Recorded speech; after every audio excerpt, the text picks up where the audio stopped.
Hello అండి, welcome to my channel మన ఇంటి వంట. ఏం చేస్తున్నారు? అందరూ బాగున్నారా? పళ్ళు అయిపోయినాయా?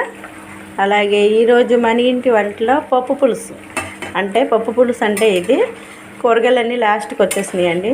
ఒక 2 బెండకాయలు, 4 ములక్కాయ ముక్కలు, 2 క్యారెట్లు అలా మిగిలేసరికి వాటిని ఇలా పప్పు పులుసు పెట్టుకున్నాం మేము. అది మిగిలిపోకుండా కూరగాయలు తెచ్చుకునేదాకా